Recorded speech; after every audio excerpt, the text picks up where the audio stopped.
เข้านะมัน12-13 โลนี่ละเรานะชาวใบนะสิเอาไปวัดแล้วก็เลยลัดไว้แล้วเราเลยเอาเงินในชาวใบนะ100,000ตามเราเว้าได้นี่นะ เรื่องนี้นี่ ญาติ ข้าว ใจ สอ ผิ ง ดกัน สอบ เราเห็นน้ำตรงนั้น ข้าวเปลือกบอก นะ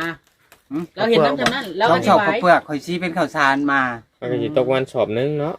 แล้วบ่เห็นจักเม็ดในเฮือนน่ะบัดนี้บ่เห็น บ่ เพราะว่าเราพูดไปทีพี่ได้ยินลุงเราว่า บ่อันกระยาดอกไอ้เธอเลยเพราะว่าไหว้น้ำลุงเรานี่ก็คือว่าคิดว่าเอาให้ลุงเรากันยังไข่กว่าหั่นนะเพราะว่าจังได๋เราก็สิไปขายบ้านอื่นถ้าลุงเราบ่เอา เราเอาไปทิ่มพอแพทย์ อืม ตามเราว่านะ แล้วบัดนี้ลุงเราก็ตังเอาเงินให้ร้านนั่นแหละ100,000ก็ไปใช้อีหยังก็ว่าไป คือ ก็ จัก คิดในมุมดีหั่นนะ คือจักน่ะ แม่นแล้ว เราไม่ได้ไปขายจักน่ะพอลุงเราเราไปไว้ในห่มยมหันเลยก็เลยลุงแล้วเราเอาขึ้นไปไว้ถึงที่ชื่อดัก เราไปผากไว้ได้และบ่นะ